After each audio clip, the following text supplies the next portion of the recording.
स्वाद मराठी किचनमध्ये आपल्या सगळ्यांचं मनापासून स्वागत आहे। तर आज आपण बघणार आहे मस्त अशी डाळ तांदळाची इडली कशी करायची। आता खूप वेळा आपण इडली करतो किंवा खूप तुम्ही व्हिडिओ बघितले असतील, पण बऱ्याच वेळेला आपण इडली करून बघतो पण ती अशी गच्च होते, फुगत नाही, अशी हलकी हलकी होत नाही।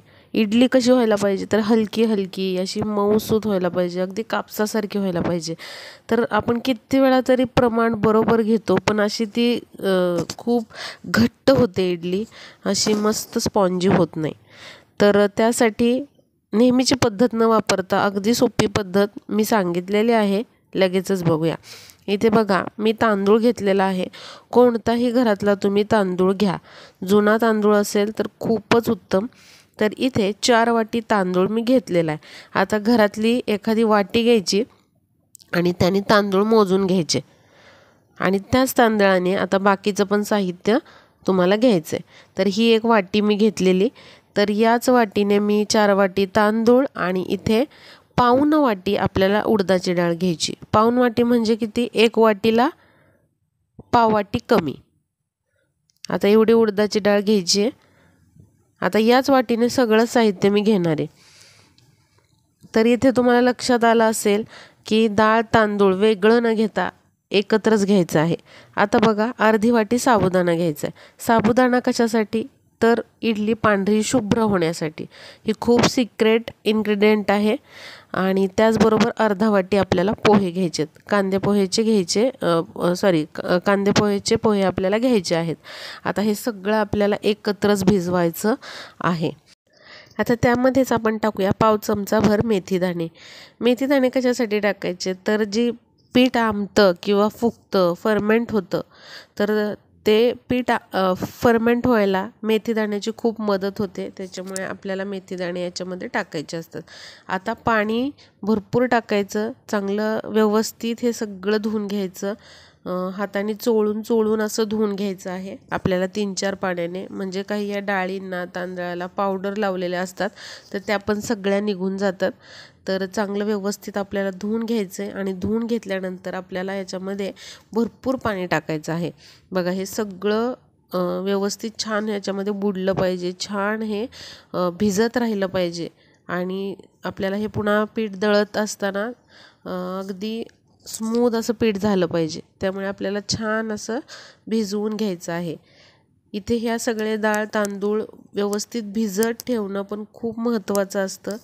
कमीत कमी 4 तास तुम्हाला हे सगळं भिजू द्यायचं आहे। 4 तासापेक्षा कमी वेळेमध्ये हे वाटून घेऊ नका, कारण जितकं हे छान भिजेल तितकंच तुमचे जे पीठ आहे ते छान दळलं जाणार आहे। 4 तास झालेले आहेत बघा। आता हे अगदी छान असं भिजलेलं आहे सगळे डाळ तांदूळ, साबुदाणा पोहे। आता हे आपण एका मिक्सरच्या भांड्यामध्ये हे सगळं छान असं दळूयात। तर आता बघा काही जण म्हणतील की पोहे आपण नंतर टाकले तर काय हरकत आहे, आधीच का भिजत ठेवायचे। तर बघा पोहे जेव्हा तुम्ही आधीच भिजत ठेवता तर हे पीठ जे आहे ते छान असं फ्लफी व्हायला मदत होते, छान मुरतात हे पोहे, छान भिजले जातात। त्यामुळे अगदी आयत्या वेळेला पोहे भिजवून हे दळण्यापेक्षा असे तुम्ही भिजत ठेवा 4 तास, खूप जास्त इडली मस्त स्पॉन्जी मऊ लुसलुशीत होते, तुम्ही फरक बघालच। आता हे डाळ तांदूळ सगळं जे आहे ते आपण घेऊया मिक्सरच्या भांड्यामध्ये आणि अगदी कमी पाणी टाकून आपल्याला याची पेस्ट तयार करून घ्यायची। अगदी बक्कन पाणी टाकलं की हे पीठ जे आहे ते छान असं व्यवस्थित दळल्या जात नाही। बघा इतकं आपल्याला बारीक पेस्ट त्याची करून घ्यायची आहे। अगदी थोडंसं जाडसर ठेवलं तरी चालेल, कारण इडलीचं पीठ थोडंसं जाडसर असलं की इडली छान रवाळ होते। आता बघा सगळं जे डाळ तांदूळ आहेत ते असे दळून घ्यायचे मिक्सरच्या भांड्यामध्ये। आणि इथे बघा कुकर वापरलेला आहे मी। इडलीचं पीठ आंबवण्यासाठी किंवा डोशाचं आंबवण्यासाठी शक्यतो कुकर वापरा, कारण काय होतं कुकरमध्ये अगदी तो बंदिस्त असतो, आपण तो झाकून ठेवल्यावरती, आणि छान हे पीठ फुलतं मस्त, त्याच्यामध्ये एक दमटपणा तयार होतो। त्यामुळे शक्यतो मी तर सांगेल की कुकरमध्ये तुम्ही असं पीठ आंबवायला ठेवा, अगदी छान आंबल्या जातं। तर सगळं पीठ दळून घेतलं आहे मी आणि कुकरच्या भांड्यामध्ये आपण हे पीठ आंबवणार आहोत, किंवा भांड्यामध्ये म्हणण्यापेक्षा कुकरमध्ये हे मी आंबवणार आहे. नसेल तुम्हाला आंबवायचं कुकरमध्ये तर काही हरकत नाही, तुम्ही पातेल्यात आंबवू शकता. आता मीठ टाकायचं आहे थोडंसं, चांगलं मिक्स करायचं पुन्हा आणि अगदी व्यवस्थित मिक्स करून झाल्यानंतर आता याचं झाकण लावून आपण टाकूया. जे मिक्सरच्या भांड्याला पीठ लागलेलं असतं त्याचं थोडंसं पाणी तुम्ही याच्यामध्ये ओतू शकता, पण लक्षात घ्या खूप जास्त हे पीठ पातळ करायचं नाही पाणी टाकून. जर खूप पातळ झालं तर पीठ अजिबातच आंबणार नाही.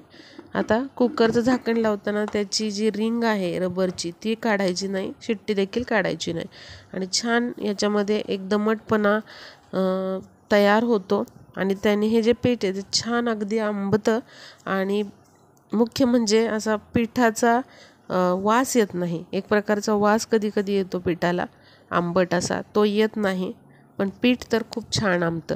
तर आपल्याला साधारणपणे 8 तास हे पीठ आंबवायला ठेवायचं आहे. थंडीचे दिवस असतील तर 12 तास लागू शकतात, उन्हाळ्याचे दिवस असतील तर 6 ते 8 तासात आंबून जातं. बघा 8 तासांनंतर छान हे पीठ आंबलेलं आहे. आणि मुख्य म्हणजे कधीही पीठ आंबवताना असं उभट भांडं घ्यायचं, पसरट घ्यायचं नाही, तर उभट भांडं नेहमी इडली डोशाचं बॅटर आंबवण्यासाठी घ्यायचं. बघा छान असे मस्त हलकं हलकं झालं आहे बघा पीठ इथे हलकं होणं खूप महत्त्वाचं आहे, त्यामुळेच इडली छान जाळीदार होते. आणि सगळ्यात महत्त्वाची टीप काय आहे तर डाळ तांदूळ हे वेगळे वेगळे भिजत न घालता ते आपल्याला एकत्र भिजू घालायचे आहेत. ही सगळ्यात महत्त्वाची टीप आहे. तर मस्त असं हे एकत्र करून घेऊयात आपण पीठ. तुम्ही व्हिडिओमध्ये बघत असाल किती छान फ्लफी झाले, खूपच हलकं झाले पीठ. आता यामध्ये थोडंसं मीठ घालून घ्यायचं, कारण आंबवायच्या आधी जे मीठ टाकलेलं ते अगदीच थोडं टाकलेलं मीठ, त्यामुळे अगदी थोडंसं अजून मीठ तुम्ही वाढवलं तरी चालेल. अजून मी इथे टाकते मीठ आणि पुन्हा एकदा हे छान असं आपण एकजीव करून घेऊया. आता समजा तुम्हाला लगेचच इडल्या करायच्या नसतील किंवा डोसा करायचा नसेल किंवा काही आप्पे वगैरे करायचे नसतील तर काय करायचं, हे पीठ तुम्ही फ्रीजला ठेवून द्या. बाहेर तसंच ठेवू नका आंबल्यानंतर, कारण बाहेर जर खूप वेळ ठेवलं तुम्ही पीठ आंबल्यानंतर त्याला एक प्रकारचा वास येतो आणि इडली चवीला लागत नाही. आता इडलीचा साचा घ्यायचा, त्याला चांगलं व्यवस्थित तेल लावून घ्यायचं. अगदी थोडंसं तेल लावलं असं करू नका, चांगलं व्यवस्थित तेल सगळीकडून लावून घ्या या साच्यांना. आणि याच्यामध्ये आता आपण काय करूया, इडलीचं जे पीठ आहे ते ओतून घेऊया. आता काय करायचं, हे जे साचे आहेत अगदी काठोकाठ भरू नका, थोडीशी जागा ठेवायची, कारण इडली फुलल्यानंतर ती साच्यातून बाहेर येते. त्यामुळे अगदी आपल्याला थोडीशी जागा ठेवायची आहे, इडली फुलल्यानंतर ती बाहेर येते म्हणून. आता बघा गॅसवरती असं इडली पात्रामध्ये आपल्याला 1.5 ग्लास पाणी उकळत ठेवायचे. पाणी चांगलं उकळू द्या, उकळी येऊ द्या आणि नंतरच ह्या प्लेट इडलीच्या ठेवायच्यात. पाणी थंड आहे आणि तुम्ही इडलीच्या प्लेट ठेवल्यात असं करू नका, इडली त्याने अजिबात फुगत नाही. आणि इडली ठेवताना असं जे होल्स आहेत त्याच्यावरतीच दुसरी जी प्लेट आहे, इडली भरलेली जी प्लेट आहे ती त्या होलवरती आली. आता गॅस फास्ट करायचा आणि फास्ट गॅसवरती 10 मिनिटं आपल्याला इडली चांगली अशी वाफवू द्यायची आहे. बघा 10 मिनिटानंतर ही इडली मस्त अशी फुललेली आहे, छान अशी इडली तयार झालेली आहे. आता या साच्यामधून ही काढून घेऊया. बघा छान अशी मऊ अगदी हलकी झाली आहे इडली, खूपच छान झालेली आहे, अगदी कापसासारखी मऊ मऊ झालेली आहे. फक्त इडली करत असताना काही गोष्टींचं आपल्याला लक्षात ठेवायचे आहेत, त्याचं प्रमाण. आणि कधीच उडदाची डाळ जास्त वापरायची नाही. म्हणजे आपण काय करतो, बऱ्याच वेळेला असं होतं की तांदूळ 3 वाट्या घेतो, उडीद डाळ 1 वाटी, तर उडदाच्या डाळीचं खूप जास्त प्रमाण होतं आणि इडली जी आहे ती घट्ट अशी गच्च होते. त्यामुळे थोडंसंच प्रमाण उडदाच्या डाळीचं घ्यायचं आहे आपल्याला. बघा साचा तर अगदी क्लीन निघाला आहे, अजिबात चिकटलेली नाही इडली. इडल्या अगदी गरमागरम तयार आहेत. सांगितलेल्या टिप्स लक्षात घ्या, त्याप्रमाणे इडली बनवा आणि कशी झालेली आहे इडली मला सांगा. बघा मस्त मऊ मऊ अशी झालेली आहे इडली. तुम्ही नारळाच्या चटणीबरोबर सर्व करू शकता किंवा सांबारबरोबर सर्व करू शकता. खूप अशी सोपी पद्धत आहे. व्हिडिओ जास्तीत जास्त शेअर करा. भेटूया पुढच्या व्हिडिओमध्ये.